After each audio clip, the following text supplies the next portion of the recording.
예, 잠깐 같이 기도드리겠습니다.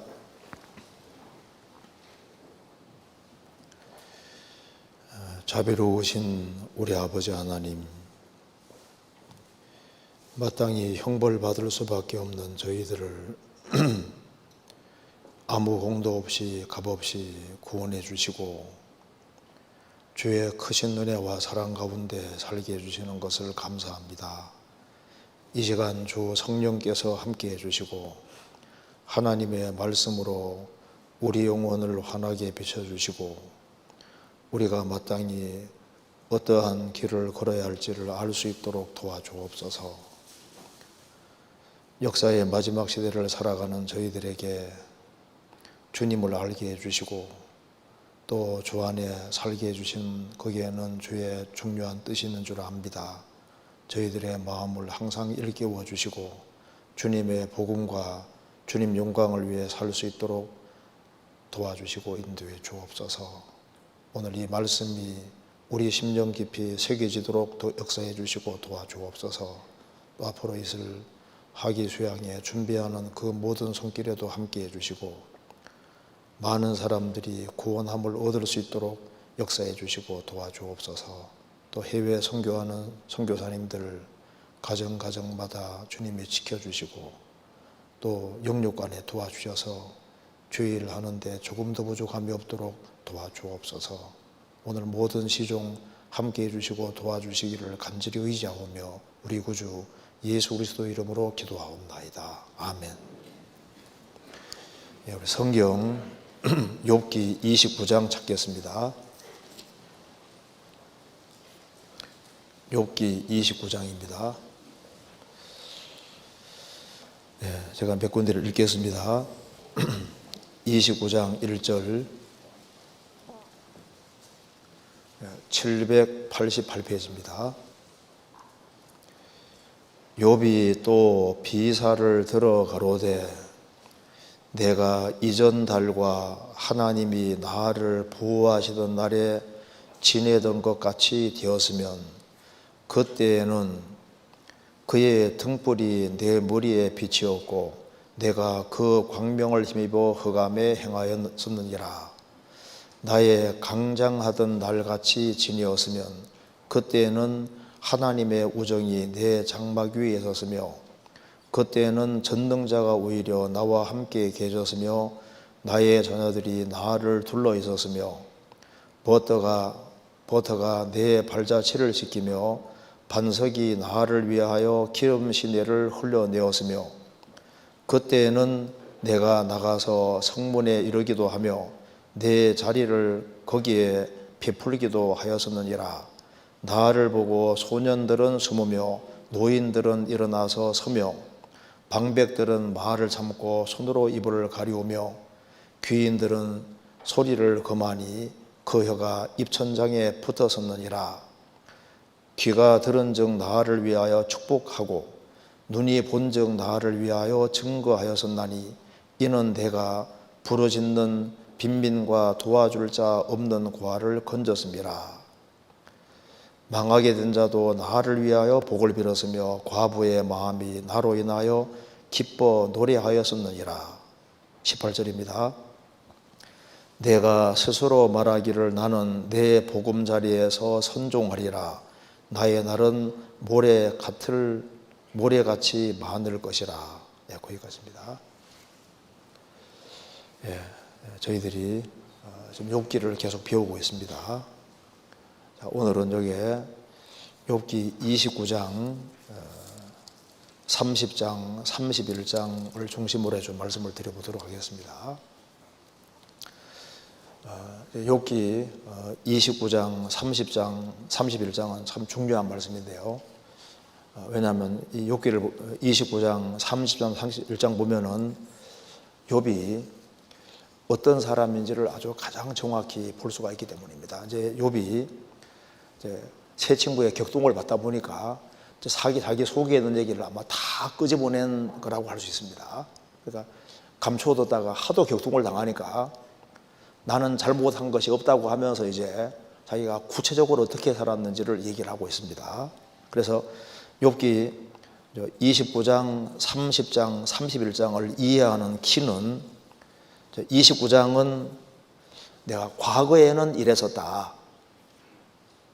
과거에 하나님과 교통이 잘 되고 하나님의 축복받을 때 그 축복을 쭉 얘기를 했습니다.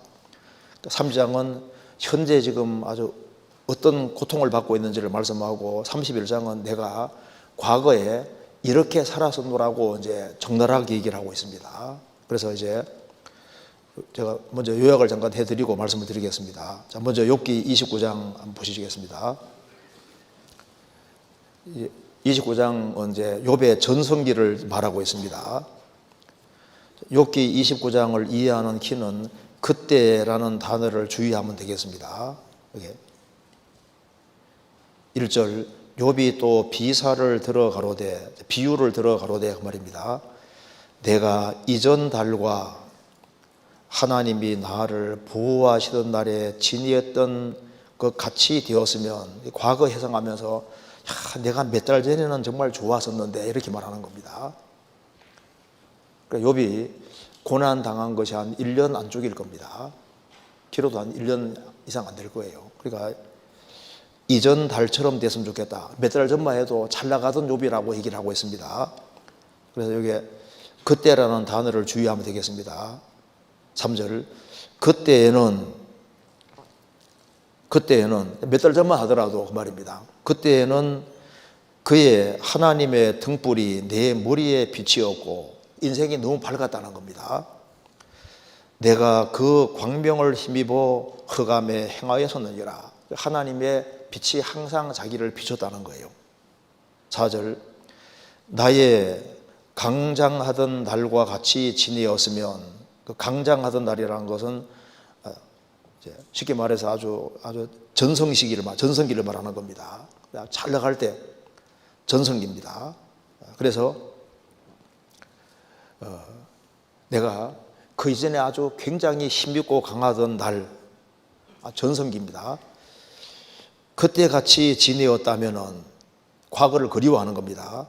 그때에는 하나님의 우정이 내 장막 위에 섰으며, 하나님의 우정이라고 했는데 우정이 히브리 말로 소드입니다.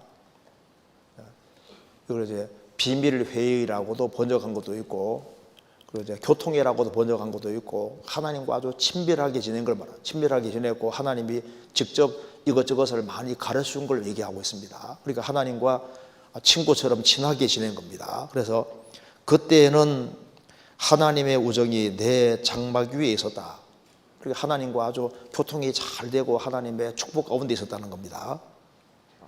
그리고 5절에 그때에는 전능자가 오히려 나와 함께 계셨으며 나의 자녀들이 나를 둘러 있었으며, 그때는 몇 달 전만 하더라도 전능하신 하나님이 나와 함께 계시고 나를 축복해 주시고, 그리고 여러 가지로 하나님이 자신에게 가르치시고 하나님과 친밀하게 지내다는 겁니다. 그리고 나의 자녀들이 나를 둘러 있었다.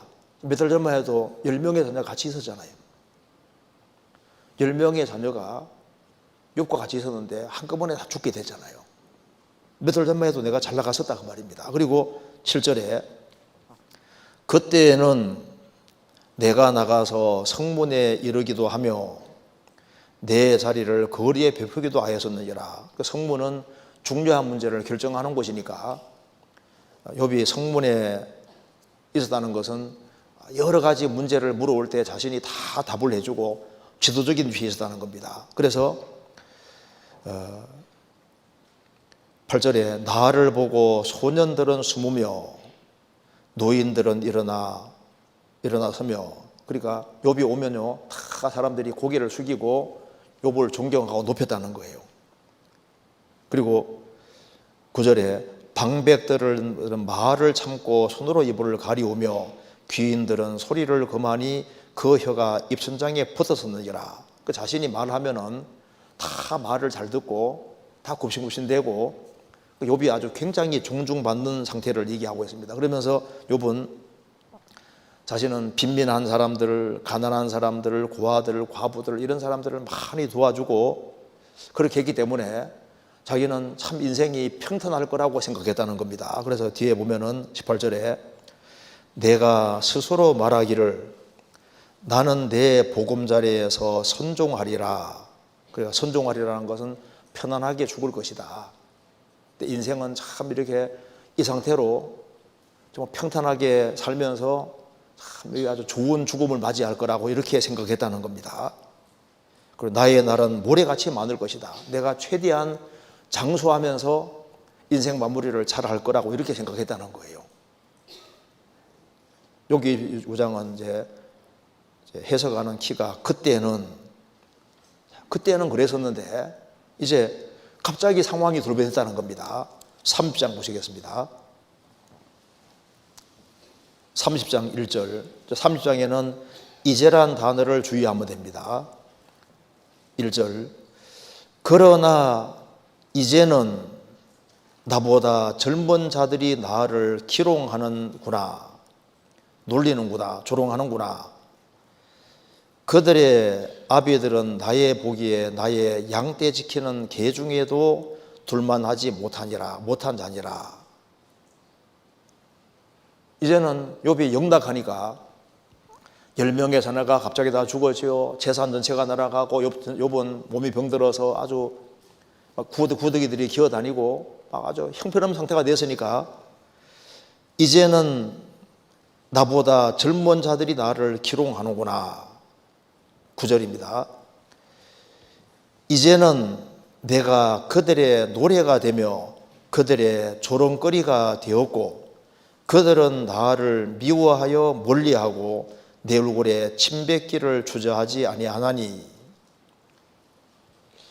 자, 며칠 전만 해도 내가 이렇게 아주 굉장했었는데 이제는 젊은 자들이 나를 놀리고 9절에 말한 대로 내가 그들의 노래가 되며 그들의 조롱거리가 되었고. 이제 밥상머리에 앉으면 사람들이 뭐 얘기할까요? 욥 복상 망했네. 욥이라는 사람에 대해서 조롱하고 욥은 그들의 노래가 되었다. 그리고 그들은 나를 미워하며 멀리하고 내 얼굴에 침뱉기를 주저하지 아니하나니. 욥 가까이 와서 침 탁 뱉고 가고 이렇게 한다는 말입니다. 그래서 16절에 이제는 내 마음이 내 속에서 녹으니 환난 날이 나를 잡음이라. 밤이 되면 내 뼈가 쑤시니 나의 몸에 아픔이 쉬지 아니하는구나. 자, 이제는 내 마음이 내 속에서 녹는다. 환난 날이 나를 잡음이라. 아주 상상할 수 없는 큰 혼란 속에 있습니다. 밤이 되면 내 뼈가 쑤시니 나의 몸에 아픔이 쉬지 아니하는구나. 그러니까 고통이 계속 되는 거예요. 아픔이 쉬지 않는구나. 이제 이런 비참한 상황입니다. 그래서 결론적으로 이렇게 말하고 있습니다. 29절입니다. 나는 이리의 형제요 타조의 벗이로구나. 내 가죽은 검어져서 떨어졌고 내 뼈는 열기로 하여 탔구나. 내 수금은 애곡성이 되고 내 피리는 애통성이 되었구나. 무슨 말이냐면은 나는 이리의 형제의 타조의 벗이로구나. 무슨 말이냐면은 아무도 가까이 하는 사람이 없다 그 말입니다. 그 아내도 자기 숨소리를 혐오해한다, 싫어한다고 하잖아요. 그 아내까지도 멀리하고 완전 외톨이니까 나는 이리의 형제다. 그리고 타조의 벗이로구나. 그러니까 가장 외로운 상태를 표현하고 있습니다. 내 가죽은 검어져서 떨어졌고 내 뼈는 열기로 하여 탔구나. 그냥 몰골이 아주 말이 아닌 거예요. 그러니까 고통은 끊임없이 계속 반복되는 겁니다. 그래서 내 수금은, 그 노래 소리는 애곡성이 되었고, 애곡성이라는 것은 슬퍼서 흐느끼 우는 것이 애곡성입니다. 내 피리는 애통성이 되었구나. 그 애통하고 슬퍼서 부러지는 소리가 되었구나.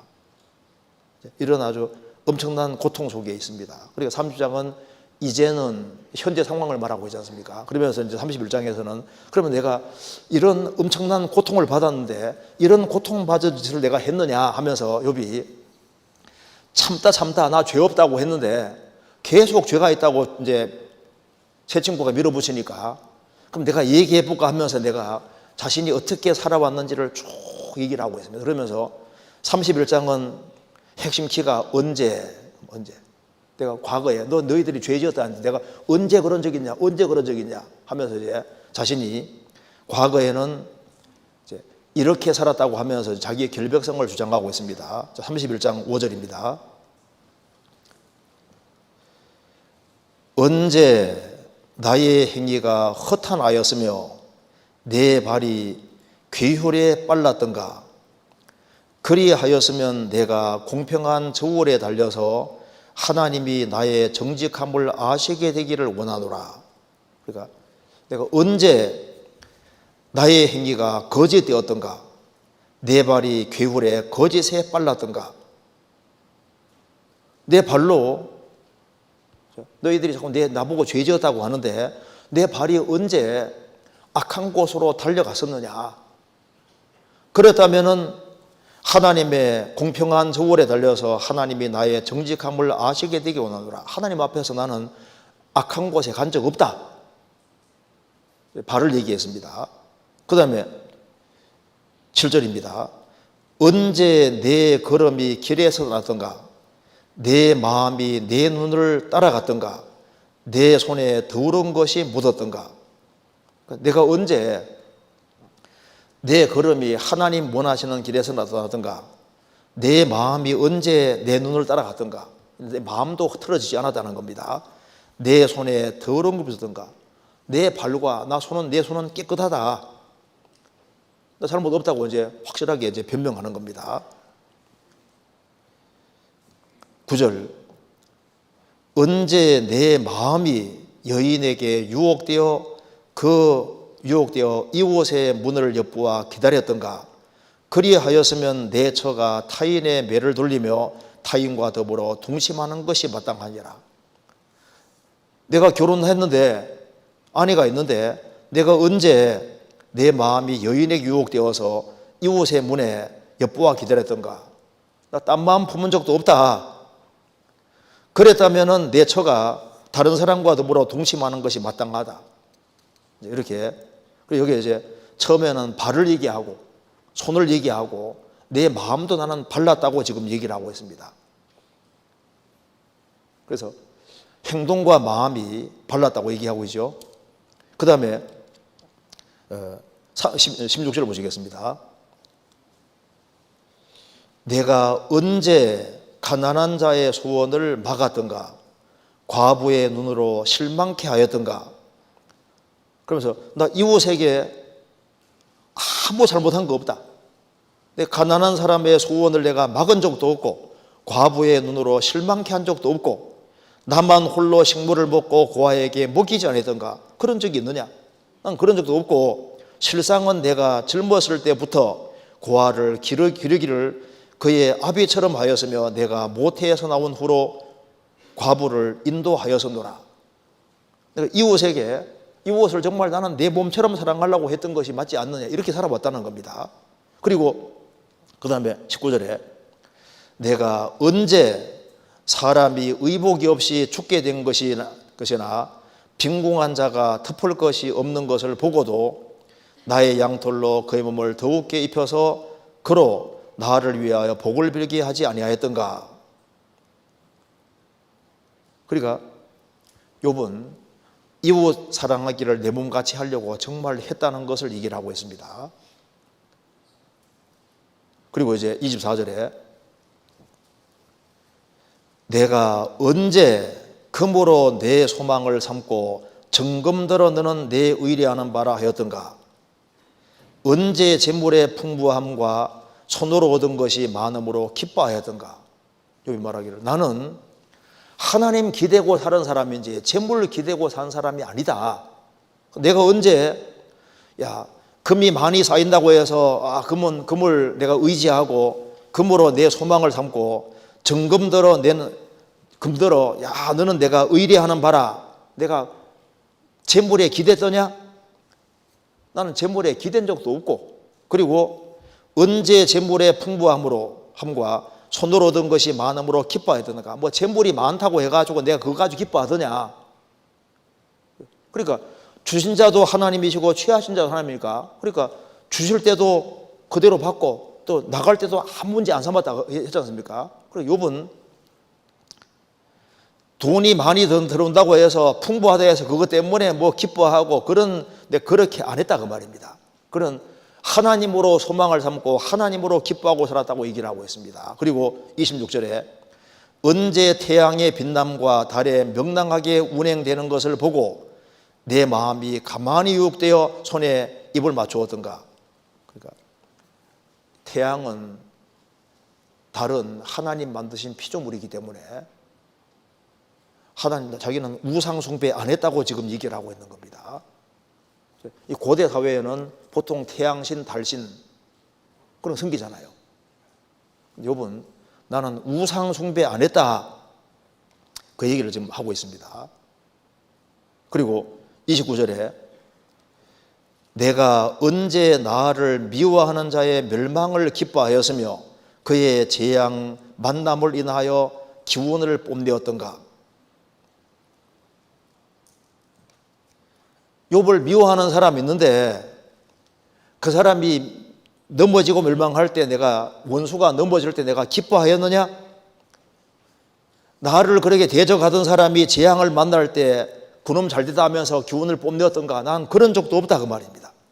그러니까 그는 원수에 대해서도 나는 악을 행하지 않았다는 걸 얘기를 하고 있습니다. 그리고 이제 33절에 내가 언제 큰 무리를 두려워하며 족속의 멸시를 무서워함으로 잠잠하고 문에 나가지 아니하여 타인처럼 내 죄악을 품에 숨겨 허물을 가리었던가. 그러니까 욥은 말합니다. 내가 사람 눈치 안 봤다는 걸 지금 말하고 있습니다. 나는 이웃에게 위축되지 않고 비겁해지지 않고 당당하게 할 말을 했다. 자기는 비겁하게 살지 않았다는 걸 얘기를 하고 있습니다. 그리고 욥은 말합니다. 38절에 보시면요.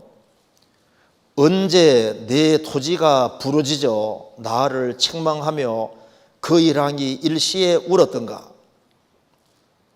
언제 내가 값을 내지 않고 그 소산물을 먹고 그 소유주로 생명을 잃게 하였던가. 그리하였으면 밀 대신에 찔레가 나고 보리 대신에 자풀이 나는 것이 마땅하니라 하고 욥의 말이 이에 그치니라. 자, 언제 내 토지가 부러지져 나를 책망하였던가. 내 소유물 중에서 또 내가 먹는 것 중에서 내가 뭔가 조금이라도 잘못이 있느냐?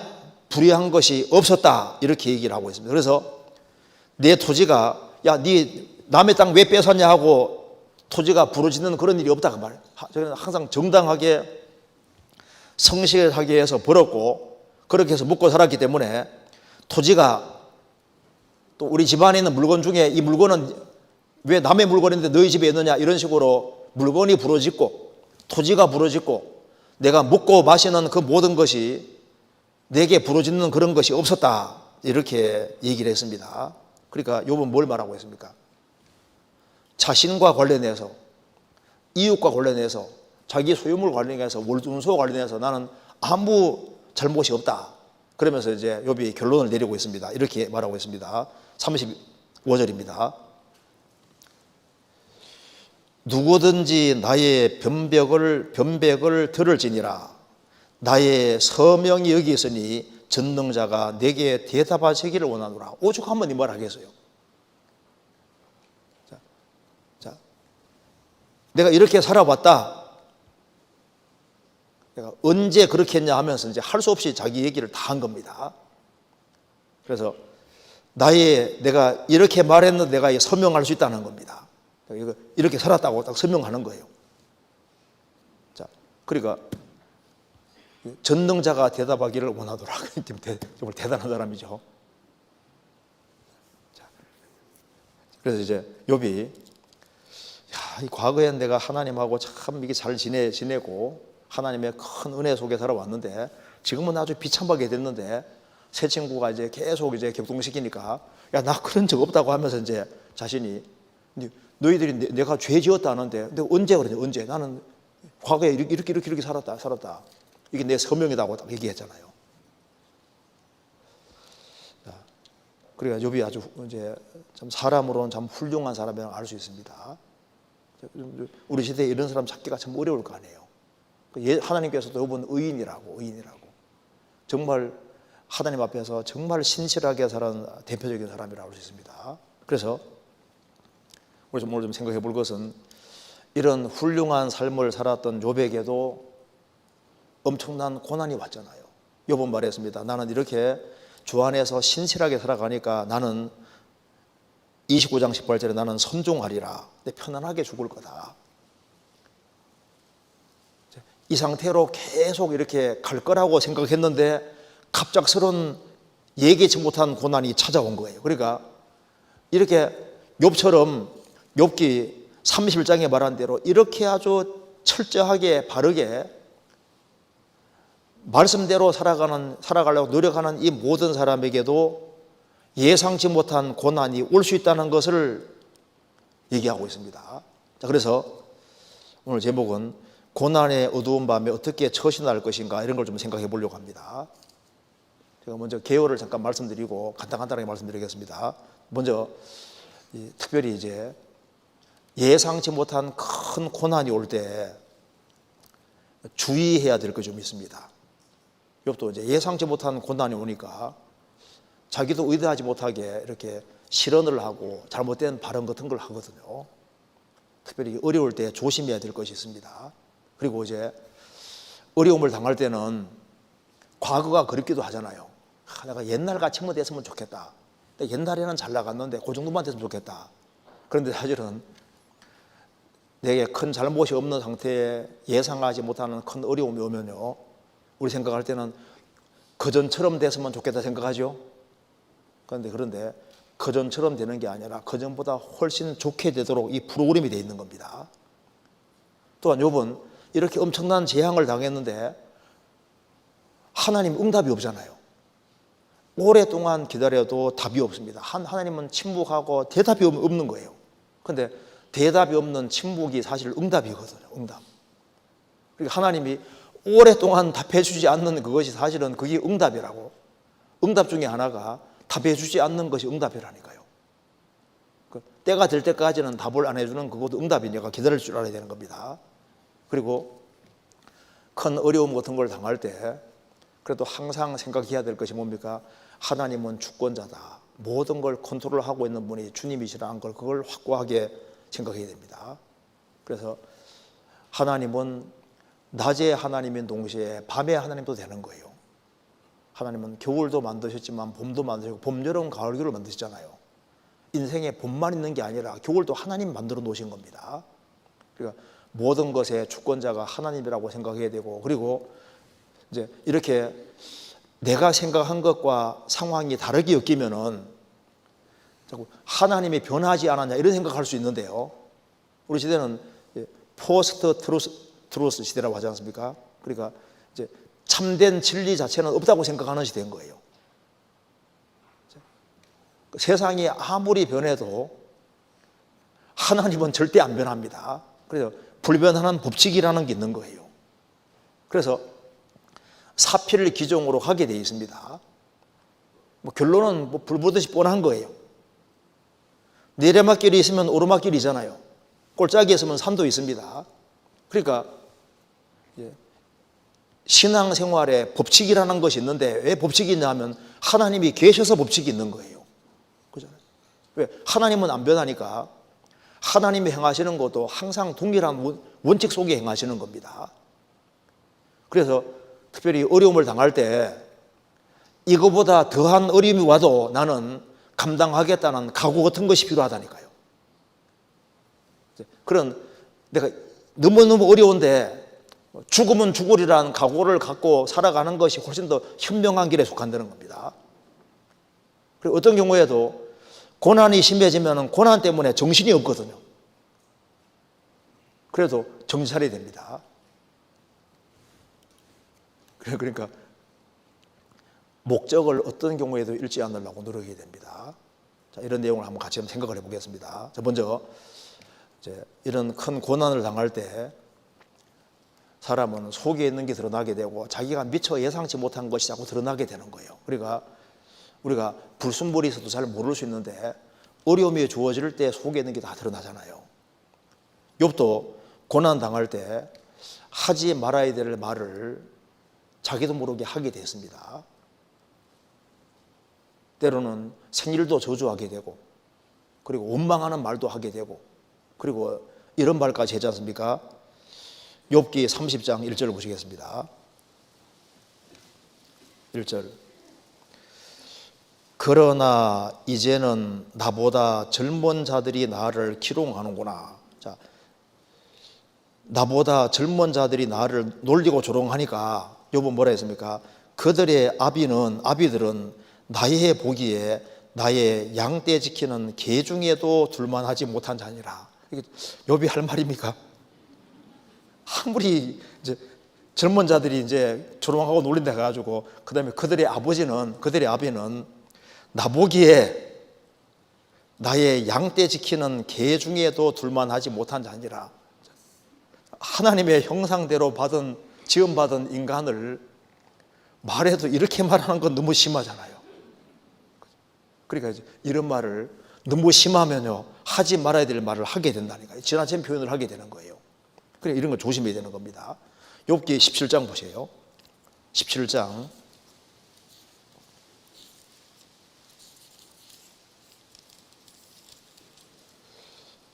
5절.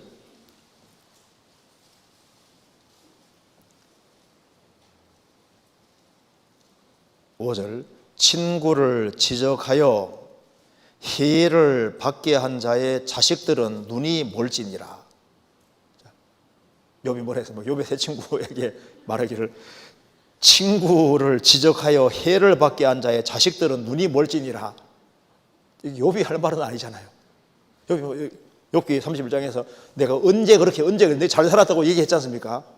근데 하도 격동을 당하니까 하지 말아야 될 말을 하는 겁니다. 그러니까 사람이 예상치 못한 아주 심한 고통에 떨어지고 그게 지속이 되면은 입에 재갈을 딱 먹여야 되는데 입에 재갈을 먹이지 않고 하지 말아야 될 말을 하게 되는 거예요. 그래서 네 입 앞에 파수꾼을 세워주시오. 파수꾼에. 그러니까 특별히 큰 고통이 있을 때 입을 딱 다무는 게 이게 참 중요한 겁니다. 또 한 가지는 이제 고난을 당할 때 자기 의를 너무 드러내지 않도록 조심해야 됩니다. 욥은 격동을 너무너무 받으니까 이제 원래 오른손 하는 것이 왼손이 모르게 하라고 했잖아요. 근데 욥은 너무너무 격동받으니까 너무너무 분통이 터지니까 내가 어떻게 살았는 줄 알아 하면서 31장에 내가 이렇게 살았노라 하면서 아주 적나라하게 자기를 쫙 얘기하면서 내가 정말 이렇게 살았다 그러면서 뭐라 했습니까? 이게 그러면서 사인까지 딱 하는 거 봐요. 정말 이렇게 살았다. 그러면 이제 욥이 이렇게 얘기를 하면 어떻게 되는 겁니까? 자기 의를 너무 크게 드러내잖아요. 그러면 야 하나님 잘못했네. 그 생각 들게 만들잖아요. 그래서 다음번에 배울 때 다음번에 배울 때 엘리후라는 사람이 새 친구 지적하면서 욥에게 딱 지적하면서 뭐라 했습니까? 너가 너무 의롭다 함으로 하나님을 부르야 하다 하느냐 지적했잖아요. 자기 의를 너무 드러내가지고 하나님이 마치 크게 잘못을 범한 것처럼 그런 인상 풍기게 만들었다 그 말입니다. 그 어려움을 당하면서 하나님께 영광이 되게 하는 것이 아니라 오히려 하나님 이름에 욕을 돌릴 수도 있는 거예요. 어떤 아내가 이제 집에서 노래를 부릅니다. 그 남편이 갑자기지 않습니까? 베란다로 뛰어나가는 베란다 앞에 서 있는 거예요.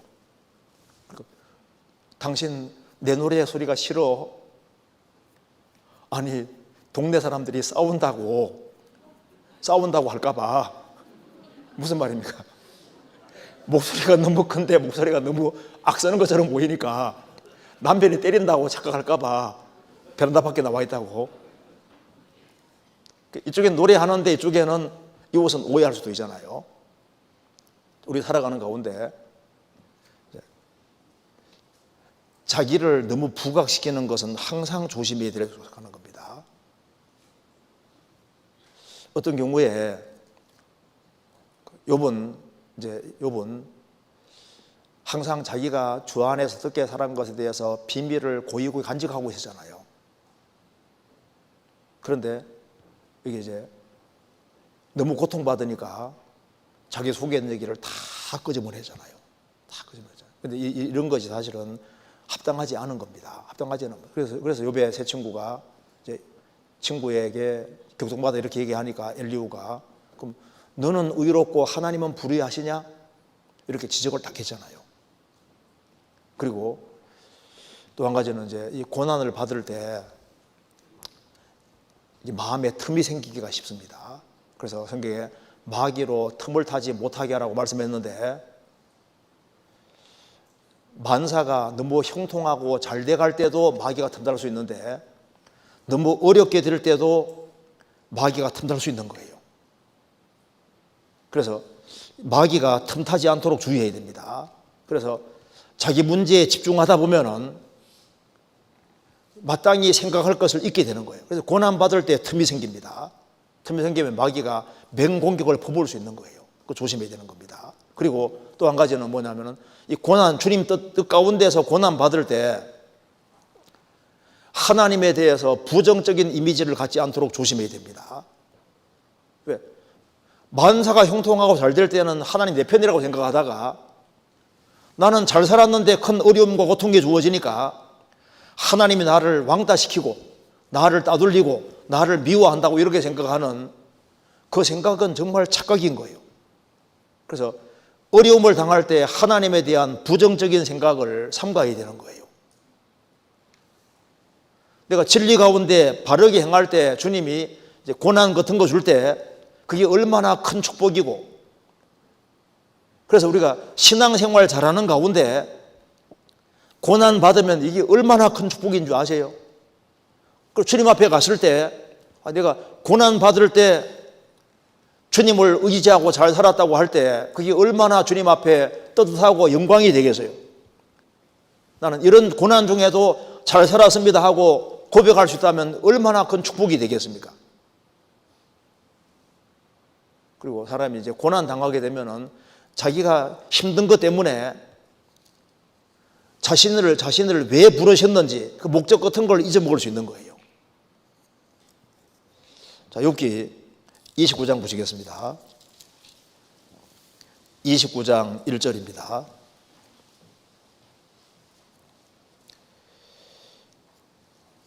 욥이 또 비사를 들어 가로되 내가 이전 달과 하나님이 나를 보호하시던 날에 지내던 것 같이 되었으면 그때는 그의 등불이 내 머리에 비치었고 내가 그 광명을 힘입어 흑암에 행하였었느니라.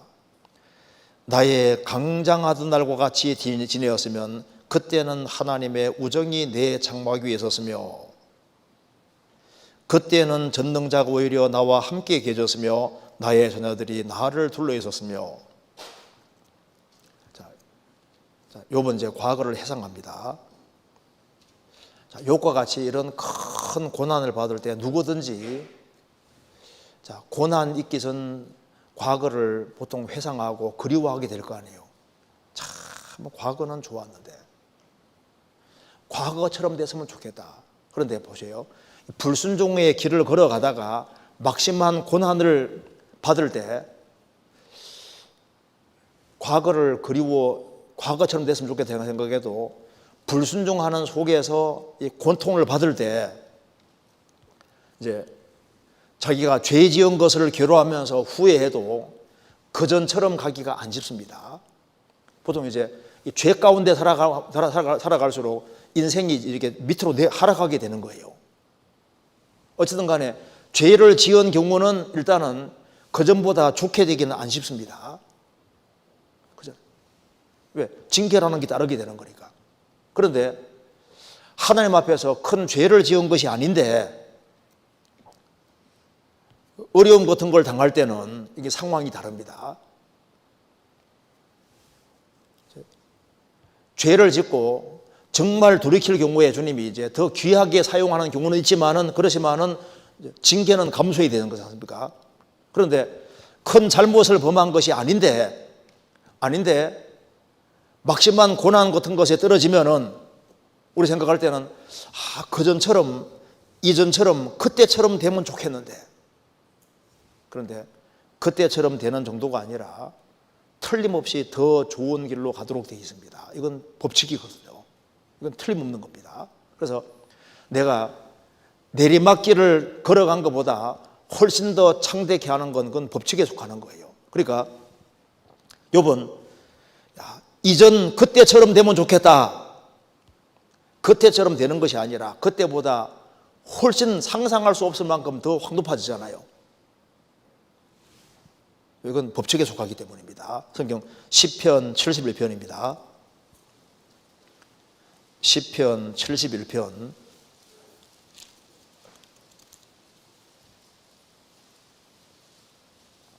20절.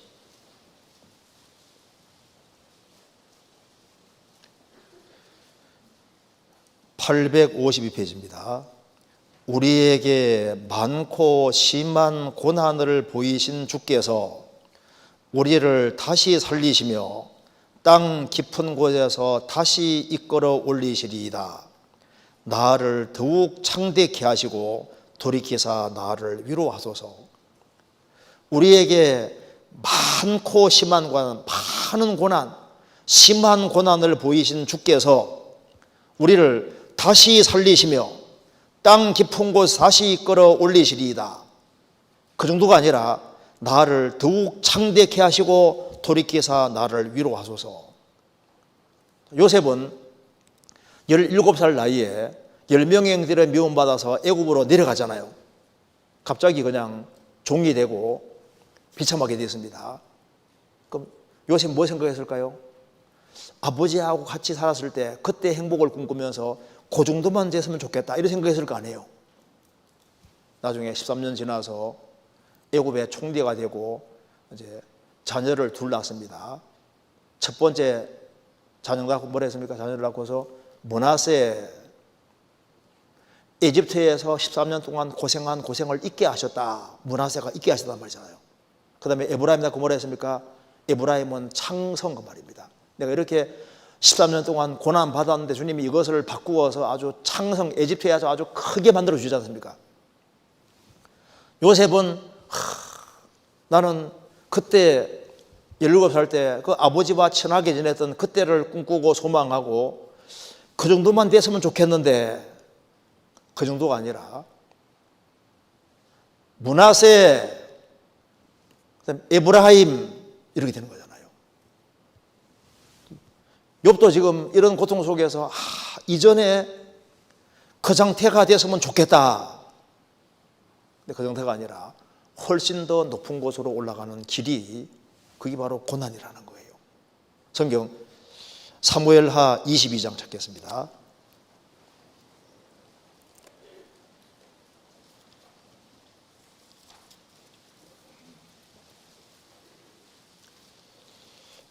(22장) 34절.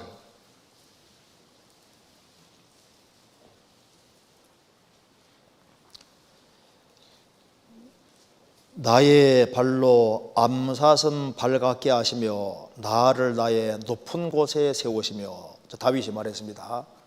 하나님이 나를 나의 높은 곳에 세우시며, 다윗은 지금 높은 곳에 세워진 상태에서 이제 자기 과거를 회상하는 내용이 바로 이 내용입니다.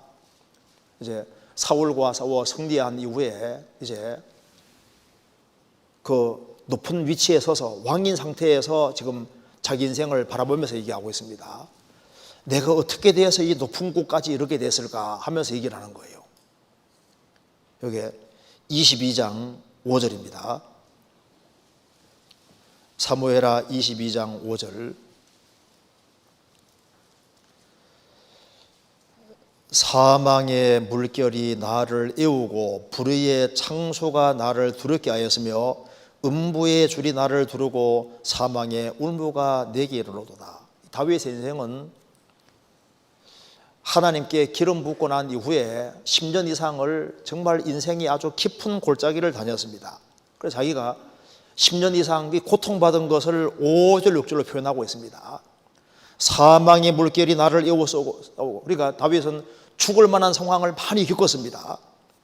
불의의 창소가 나를 두렵게 하였으며 음부의 줄이 나를 두르고 사망의 올무가 내게 이르러도다. 그러니까 하나님 안 도와주면 죽을 수밖에 없는 그런 위태위태한 상황 속에 많이 들어가서 인생의 아주 깊은 골짜기를 통과하고 인생의 깊은 곳에 많이 들어갔던 겁니다. 거기에서 하나님께서 그가 부르짖을 때 건져주셔서 넓은 곳으로 이끄셨습니다. 20절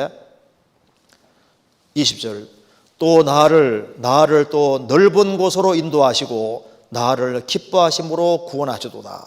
그래서 깊은 곳에 고통받는 다윗을 하나님께서 끄집어내서 넓고 평탄한 곳으로 이렇게 인도하시고 또 그 깊은 곳에 집어넣고 또 끄집어내서 넓은 곳으로 인도하시고 이걸 반복하면서 어떻게 했습니까? 그를 점점 온전하게 만드셨습니다. 33절 하나님은 나의 견고한 요새시며 나를 온전한 곳으로 인도하시며. 욥은 다윗은 이 고난 통해서 점점 더 온전하게 바뀌어갔습니다. 그리고 나중에는 34절에 나의 발로 암사슴 발같게 하시며 나를 나의 높은 곳에 세우시며. 그럼 왜 하나님이 인생의 깊은 골짜기에 들어가게 하시고 인생의 깊은 곳에 왜 두셨을까요? 높은 곳에 세우시려고. 그러니까 자기가 고난당하기 전 그 상태를 주려고 하는 게 아니라 그거보다 훨씬 더 높은 곳을 데려가려고 하는 그 목적으로 한다고 말입니다. 그러니까 욥은 내가 이전처럼 됐으면 좋겠다.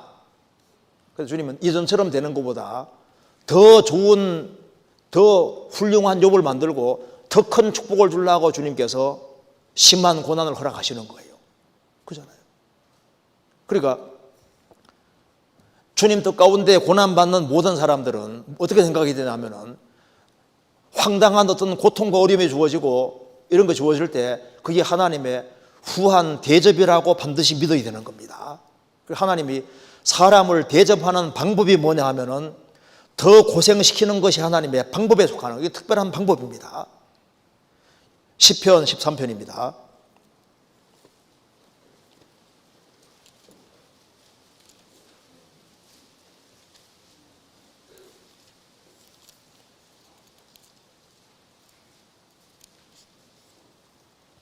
(1절)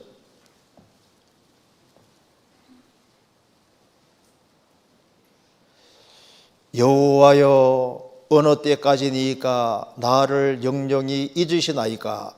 주의 얼굴을 나에게서 언제까지 숨기시겠나이까? 내가 나의 영혼에 경영하고 종일토록 마음에 근심하기를 어느 때까지 하오며 내 원수가 나를 쳐서 자긍하기를 어느 때까지 하리이까? 여호와여 어느 때까지니까 나를 영영히 잊으시나이까? 내가 이렇게 큰 고통을 받는데도 불구하고 왜 하나님은 가만히 계십니까? 나의 영혼에 경영하고 종일토록 마음에 근심하기를, 사람이 고통과 어려움이 지속이 되면은 영혼에 별 생각이 다 떠올라오잖아요. 왜 내가 이런 것을 당해야 되겠습니까? 나중에 다윗은 알았습니다. 이게 하나님의 후한 대접이구나. 6절에 같이 읽겠습니다. 내가 여호와를 찬송하리니 이는 나를 후대하심이로다. 후한 대접이다. 후한 대접. 그래서 우리 그리스도인의 삶에서 이런 고난이라는 것은요, 원래부터 주어지는 것이라고 반드시 생각해야 됩니다. 그래서 야고보서 1장에 너희가 여러 가지 환난을 만나거든 온전히 기쁘기라. 만나거든이 만난다면이 아닙니다. if가 아닙니다. 만날 때잖아요. 때. when입니다. when. 만날 때. 그러니까 만난다면 하면 안 올 수도 있거든요. 만날 때 성도 중에 고난당하지 않는 성도가 누가 있습니까? 그러니까 구원 안 받은 사람은 죽을 때까지 기운이 충실하고 평탄하게 살다가 죽는 일이 있어도 구원받은 성도는 평탄하게 살다가 주님 앞에 가도록 안 돼 있어요. 그런 사람이 있다면 성경에서도 여러 가지 환난을 만난다면 가정부부로 서야 될 겁니다. 가정법이 아니라 올 때입니다. 오긴 온다가 말입니다. 올 때, 야, 이 원래부터 오는 것이구나 이렇게 생각해야 된다가 말입니다. 올 때 올거니 잘 됐다 하고 그걸 온전히 기쁘게 받으라가 말입니다. 올 거니까. 자, 그리스도인은 그 사람 견딜 수 있는 범위 안에서 고난은 오도록 되어 있습니다. 근데 욥 같은 경우는 자, 이 고난이 왔는데 도무지 이해되지 않는 고난이 왔잖아요. 이렇게 신앙생활 잘하는 욥이 갑자기 재산만 다 날아가도 황당하잖아요. 10명의 자녀가 당일 하루에 다 죽는 거 이게 더더욱 이해가 안 되잖아요. 몸 전체가 병드는 거 더더욱 이해가 안 됩니다. 자, 그러면 이런 재앙이 주어지면은 답이 빨리 주어지면 좋은데 답이 안 오잖아요. 아무리 애원해도 하나님이 침묵하시고 응답을 안 하시니까 하나님이 돌아가신 것이 아니라 별 생각 다 들을 수 있잖아요. 하나님이 돌아갔을 리가 없잖아요. 죽으실 리가 없잖아요. 하나님의 침묵이 하나님이 기도에 응답하는 방법 중에 하나가 뭐냐면은 하나님의 침묵하심이 응답이에요. 응답. 사람이 이제 죄를 지었기 때문에 하나님께서 이 죄에 돌이킬 때까지 주님께서 침묵하는 경우도 있지만은 신앙생활 잘함에도 불구하고 큰 재앙을 당해도 빨리빨리 주님이 응답을 안 주는 경우가 있습니다. 욥 같은 경우가 지금 대표적인 그 경우를 만들어 놓은 거예요. 하나님이 응답하지 않는 것처럼 보이고 하나님이 잊으신 것처럼 보여도 그것이 잊은 것이 아니라는 것을 알아야 되는 겁니다. 자, 예레미야 14장 8절 보시겠습니다. 자, 이스라엘이 죄를 지었을 때 하신 얘기입니다. 예레미야 14장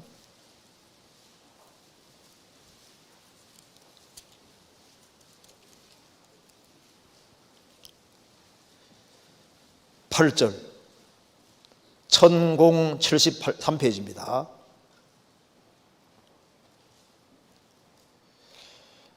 이스라엘의 소망이시오 곤란한 때의 구원자시여 어찌하여 이 땅에서 거류하는 자같이 하룻밤을 유숙하는 행인같이 하시나이까.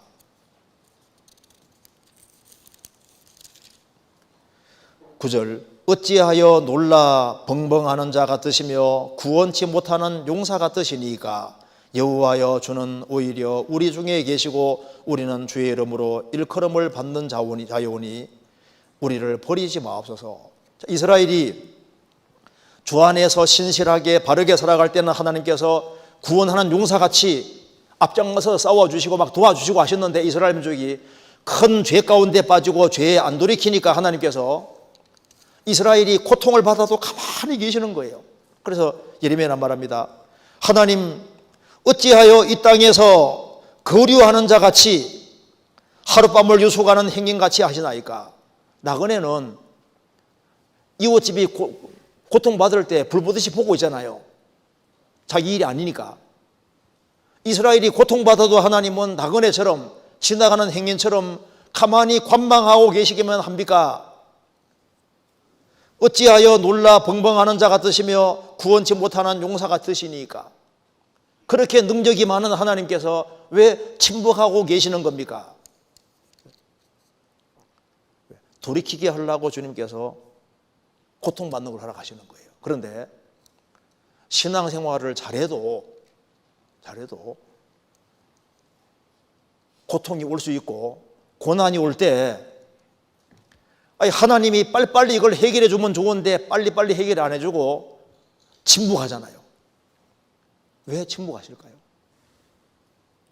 주님께서 더욱 간절히 부르짖게 하기 위해 그런 경우도 있고, 그리고 하나님께서 요한복음 11장에서 말한 대로 하나님의 하시는 일을 나타내기 위해서 그런 경우도 있습니다. 그러니까 나사로가 병들었다고 했지 않습니까?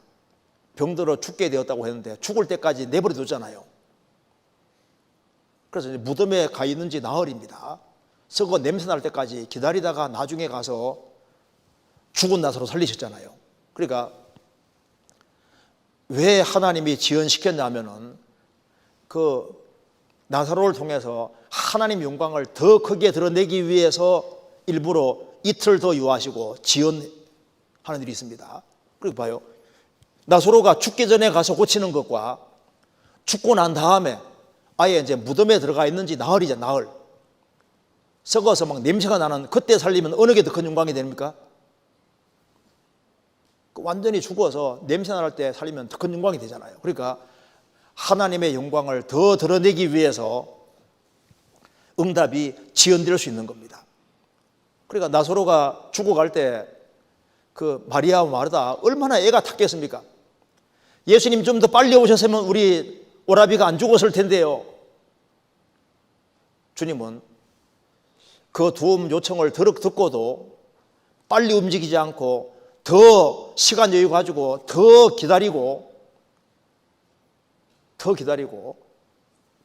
그러게 해서 그들은 간절히 기다렸는데 마치 응답이 안 되는 것처럼 보이잖아요. 나중에 더 큰 축복을 나타내신 겁니다. 그래서 하나님께서 우리 인생에도 마찬가지입니다. 왜라는 의문은 계속 떠올라 오는데 하나님 응답은 없고 다른 사람 보니까 잘 돼가는데 왜 나만 이렇게 인생이 꼬여가지고 이렇게 큰 고통을 받을까? 근데 이것이 아주 지속이 되고 어려울 수 있습니다. 그래서 욥 같은 경우도 마찬가지인 거예요. 그래서 하나님이 침묵하실 때 어떤 경우에도 실망하지 말고 혼란스러워하지도 말고 의심하지도 말고 분노하지도 말고 하나님 나를 버렸다고 생각하지도 말고 하나님께 이유를 묻고 꾸준히 계속적으로 이렇게 신앙생활을 쫙 유지하는 것이 필요합니다. 기다리면요 하나님이 때가 되면은 틀림없이 답을 해주시는 분입니다. 그래서 엘리야는 말합니다.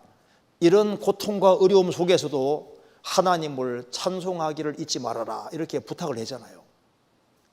어떤 경우에도 하나님은 찬송을 받을 만한 분이다. 그래서 어떤 경우에도 용기를 잃지 말아야 되는 것이 맞습니다. 그래서 잠언 24장에 환난 날에 낙담하면 뭐라 했습니까? 내 힘의 미약함을 보임이라. 환난 날에 낙담하지 마라. 자, 그래서 이런 큰 곤란과 어려움이 있을 때 우리가 반드시 믿어야 될 것이 하나 있습니다. 하나님은 주권자다. 꼭 믿고 있어야 됩니다. 시편 31편입니다. 시편 31편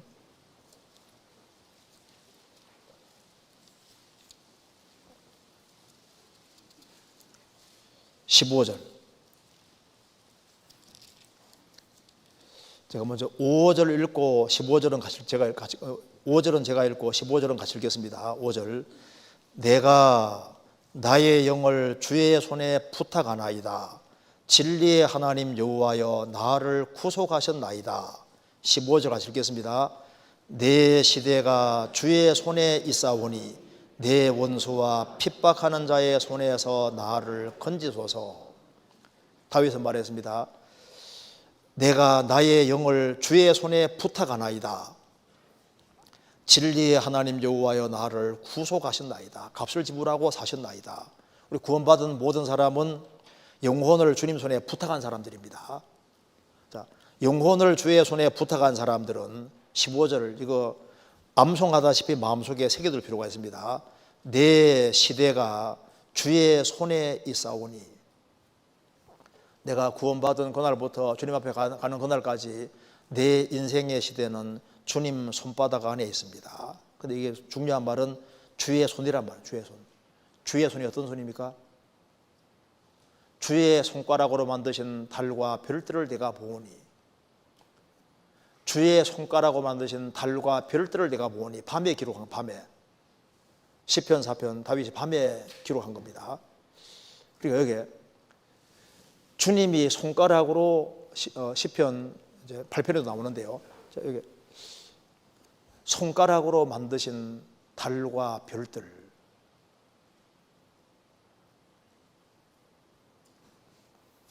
자, 그럼 보세요. 주님이 손가락으로 이 우주를 만드셨고, 이 우주를 꽉 붙잡고 있는 게 주님 손이잖아요.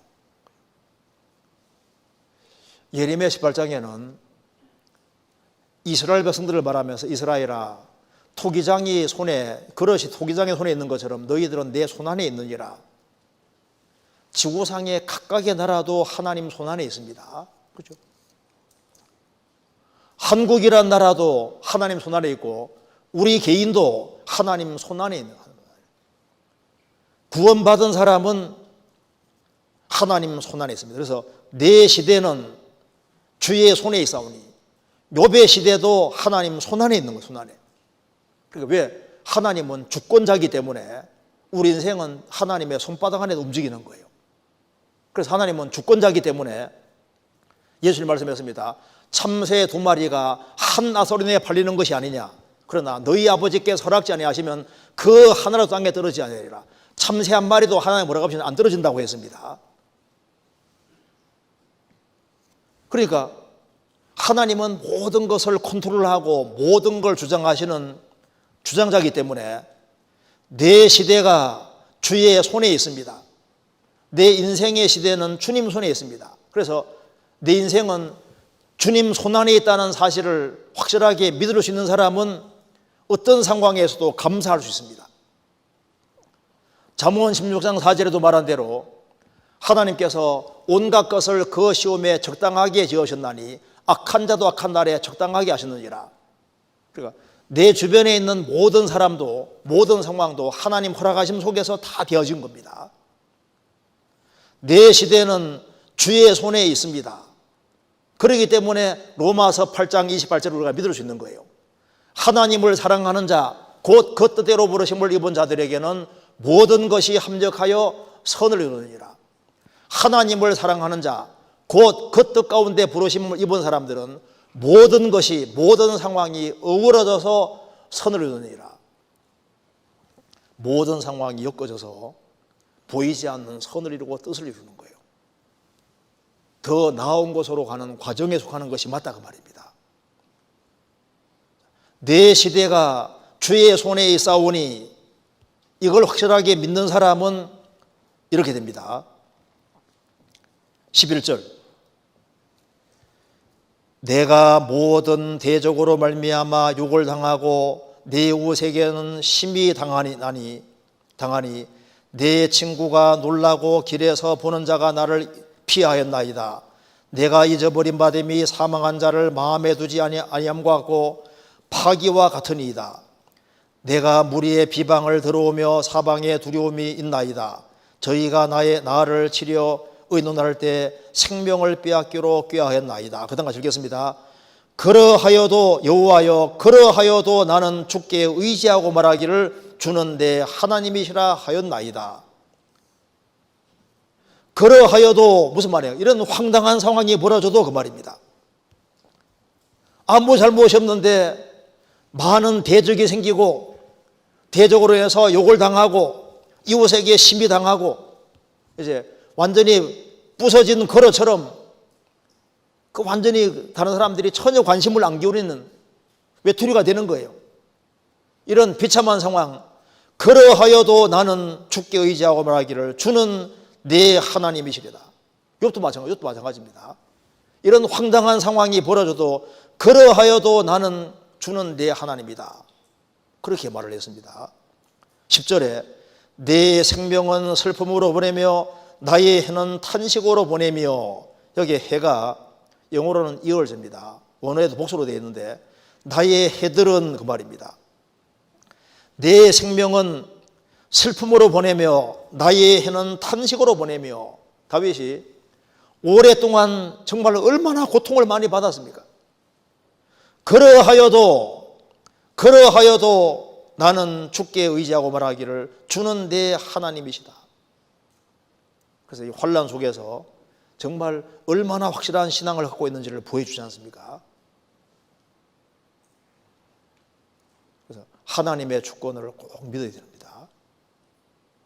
그래서 이제 그리스도인 되고 난 이후에는 황당한 일이 벌어질 수 있습니다. 나는 주 안에서 정직하게 바르게 살았음을 불구하고 도무지 이해되지 않는 황당한 일이 벌어지는 겁니다. 그렇기 때문에 우리에게도 무슨 신앙이 필요하냐면은 그러하여도 나는 주께 의지하고 말하기를 주는 내 하나님이시라 하였나이다. 왜? 내 시대는 주의 손에 있기 때문입니다. 시편 74편입니다. 74편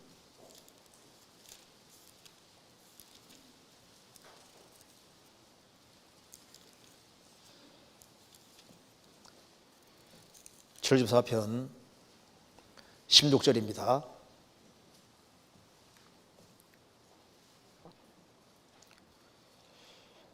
낮도 주의 것이요 밤도 주의 것이라. 주께서 빛과 해를 예비하셨으며 땅의 경계를 정하시며 여름과 겨울을 이루셨나이다. 이게 왜 얘기를 하냐면 이유가 있습니다. 지금 여기에 시편 74편 읽어보시면은 이스라엘 백성들이 아주 큰 시련을 당했습니다.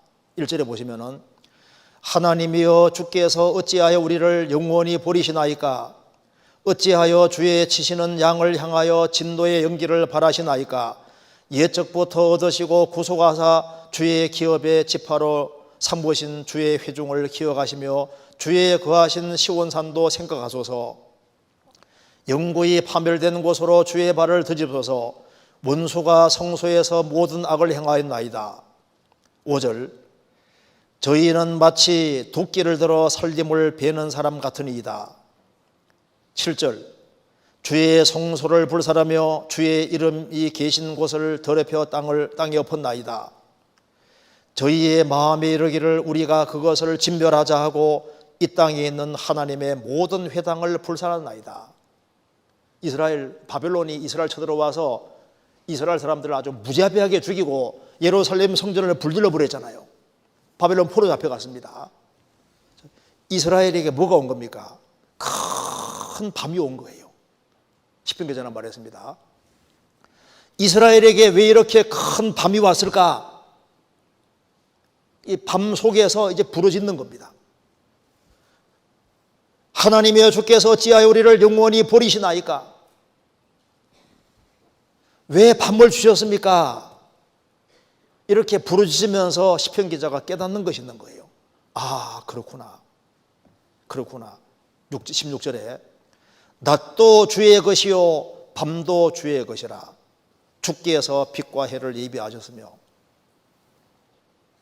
낮도 주님의 것이고 밤도 주님의 것에 속합니다. 하나님 주권자니까 낮도 만드신 분도 주님이시고 밤도 만드신 주님이시잖아요.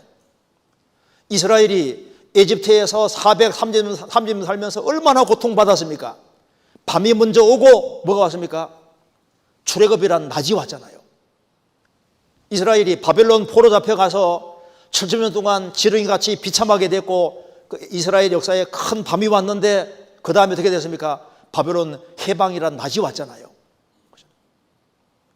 이스라엘이 그리스도 배척함으로 2000년 동안 얼마나 큰 유랑생활하며 고통받았는데 우리 시대에 이스라엘이 뭐가 오고 있습니까? 다시 낮이 오고 있잖아요. 밤도 주의 것이요 낮도 주의 것이다. 욥이라는 사람에게도 큰 인생의 밤이 왔습니다. 그 이후에 또 낮이 오잖아요. 왜? 밤도 주의 것이고 낮도 주의 것입니다. 욥은 내게 수고로운 밤이 작정되었다고 했는데 그 이후에 또 낮이 오잖아요. 또 하나님 완전히 회복시켜 주십니다. 17절에 땅의 경계를 정하시며 여름과 겨울을 이루셨나이다. 인생에 여름도 필요하고 겨울도 필요해요. 겨울도. 이스라엘은 겨울이 성장기입니다. 아시죠? 여름에 거두는 거예요. 이스라엘은 여름은 추수기고 겨울은 성장기라고.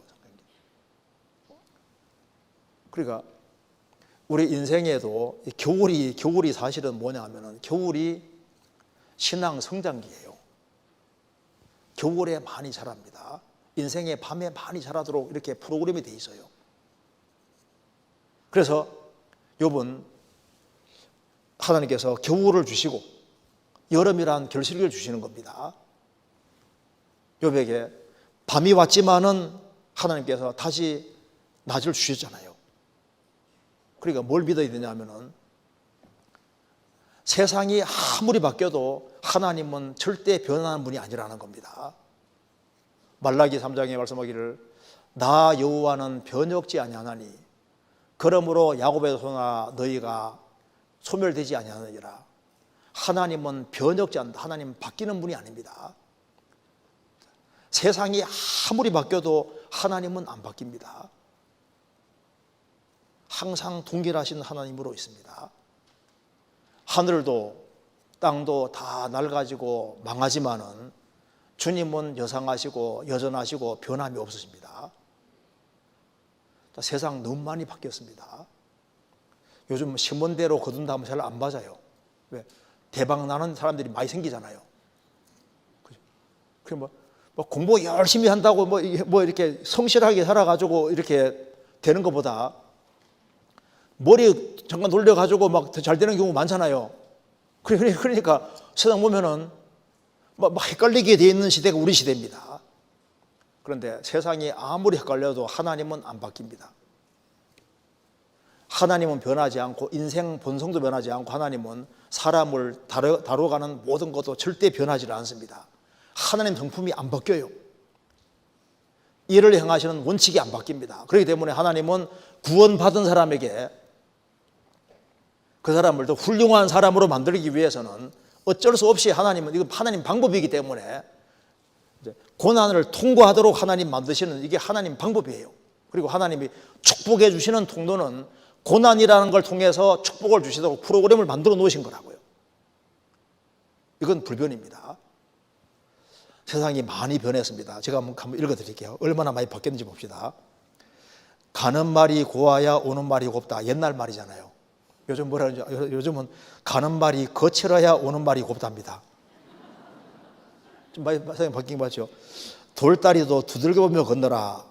돌다리를 두들기면 장님으로 오해한다. 아는 길도 물어가라. 아는 길은 곧장 가라. 아는 길도 물어가면 시간 낭비다.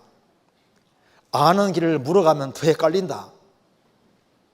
젊어서 고생 사서도 한다. 옛날 말이고 젊어서 고생 늙어서 신경통이다.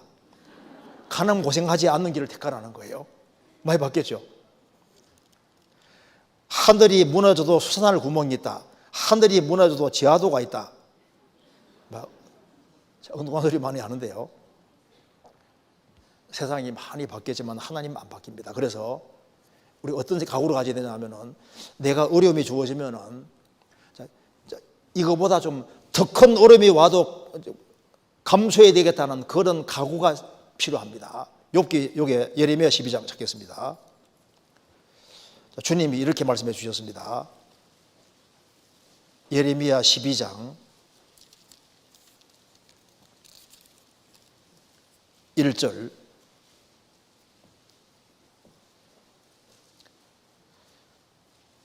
여호와여 내가 주와 쟁변할 때는 주는 의로우시니이다. 그러나 내가 주께 질문하옵나니 악한 자의 길이 형통하며 패역한 자가 다 안락하면 무슨 용곤이이까? 주께서 그들을 심으심으로 그들이 뿌리가 박히고 장성하여 열매를 맺었거늘 그들의 입은 주께 가까우나 그 마음은 머니이다. 예레미야는 10대 때 주님 부르심 받아서 주의 일을 하는데 너무너무 힘든 거예요. 자기는 맨 얻어터지고 고통받는데 비난받고 고통받는데 이 악인들은 잘 돼가고 형통한 거예요. 하나님, 내가 하나님이 의롭다는 건 알지만 내가 한마디 하겠습니다. 나는 왜 이렇게 고통을 받고 하나님을 등지고 사는 악한 자의 길은 형통하고 하나님 거스르는 자가 다 안락하면 도대체 무슨 용고입니까? 내가 이렇게 고생해서 되겠습니까? 이렇게 말하는 거예요. 자기 너무 고생한다고 말하는 겁니다. 그러니까 자, 5절 같이 읽겠습니다. 내가 보행자와 함께 달려도 피곤하면 어찌 능히 말과 경주하겠느냐?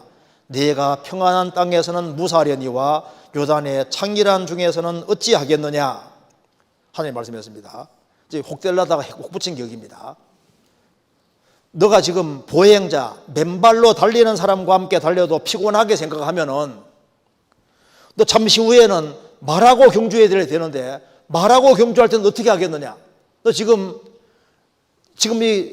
지금까지 1장부터 12장까지 살아오는데 너무 힘들었다고 하는데 너 지금 갈 길이 멀다. 지금 여기 예레미야서 11장까지 와서 허걱대는데 예레미야서가 몇 장까지 있습니까? 무려 52장까지 있잖아요. 아직 갈 길이 많이 남았는데 벌써 힘들면 어떡하냐? 너 지금 보행자와 달려도 피곤하게 생각하면 어찌 능히 말과 경주하겠느냐? 네가 평안한 땅에서는 무사하려니와 요단의 창길한 중에서는 어찌하겠느냐? 지금 요백이 말합니다. 너 지금 그래 하나님을 하면서 고난 받고 있지? 너 때리더냐 누가? 너 몸을 멀쩡하지 않냐? 근데 지금 평안한 땅이다. 요거도 먹는 거 그거 때문에 힘들어하느냐? 너 잠시 후에 요단의 창길한 중에 들어간다 그 말입니다. 무슨 말입니까? 목숨이 위태위태한 곳에 들어간다 그 말입니다. 너 지금 맨발로 달리다가 힘드는데 너 지금 조금 있다가 지금 말하고 달려야 될 때는 더 힘들 거 아니에요? 말 따라가면 얼마나 힘들겠습니까? 너 지금보다 더 큰 어려움이 기다리고 있다. 너 지금 생명의 위협은 없지만 너는 조금 더 있으면 생명 위협까지 당하게 되는 그런 어려움이 주어질 텐데 지금 벌써 힘들어하면 어떡하냐? 이렇게 말했잖아요. 우리가 주님 뒤를 따르는 사람으로서 내가 이 정도 고난 때문에 힘들어하면은 뭘 생각이 됩니까? 자, 이거보다 내가 아주 더 큰 어려움이 주어져도 나는 감당해야 되겠다는 그런 각오 같은 것이 필요합니다. 이왕 주님 위해 살아가는데 좀 고생 좀 더 하자 그런 마음을 가지고 내가 아무리 고생해도 지옥 갈 사람 하루 고생할 수 없잖아요. 조금 더 고생하자. 이왕 고생하는 김에 최고로 고생하자. 이런 마음 가지고 고난이라는 걸 대해야 된다는 말입니다. 내가 지금 어려움이 와도 이거보다 더한 어려움이 와도 감당해야 되겠다는 그런 각오, 죽기밖에 더 하겠냐 이런 각오 가지고 임해야지 되지. 지금 이 정도의 어려움 가지고 어렵게 생각하지 말으라고 하나님께서 공고하고 있잖아요. 내가 아무리 고생해도 나보다 고생하는 사람 훨씬 많아요. 우리는 구원받은 거 하나만 가지고도 사실 충분하거든요. 내가 아무리 고생해도 지옥 갈 사람 고생 하루 못 하지 않습니까? 그러니까 얼마든지 고난에 오더라도 겪어야 되겠다는 그런 각오 같은 것이 필요합니다. 옛날에 순교도 많이 했는데 우리는 순교하는 거 없잖아요. 누가 예수 믿는다고 린치를 해요. 가정적으로 어려움이 있다 할지라도 그거보다 더한 어려움을 겪는 사람도 많이 있는데 그래서 그걸 감사함으로 받고 더 큰 것이 오더라도 나는 각오해야 되겠다는 그런 넉넉한 마음 가지고 고난을 대하라는 겁니다. 그리고 우리를 구원하신 목적이 있으니까 어려움이 있다 할지라도 목적을 잃지 말아야 됩니다. 우리는 30명, 60명, 100명을 주님 품으로 인도해야 될 사람입니다. 그렇지 않습니까? 우리를 부르셨을 때 하나님 목적이 있고 계획이 있어요. 우리가 주님께 받은 사명인 것을 항상 생각하면서 생을 살아야 되겠습니다. 같이 기도하시겠습니다. 자비로우신 우리 아버지 하나님, 저희들을 주의 보배로운 피로 구원해 주시고 또 소망을 가지고 생을 살게 해주시는 것을 감사합니다. 주님께서 가정마다 지켜주시고 또 곤란과 어려움 중에 죽으시고 부활하신 주님을 의지할 수 있는 믿음을 주시고 그리고 아주 담대하게 시련을 대할 수 있도록 도와주옵소서. 우리의 사랑하는 가족들, 친척들, 이웃들에게도 이 귀한 복음을 전해줄 수 있도록 역사해 주시고 도와주옵소서. 우리 나머지 모든 생에 주의 거룩한 말씀으로 다스려 주옵소서. 우리 구주 예수 그리스도 이름으로 기도하옵나이다. 아멘. 찬송가 394장 1절과 4절을 같이 부르시겠습니다.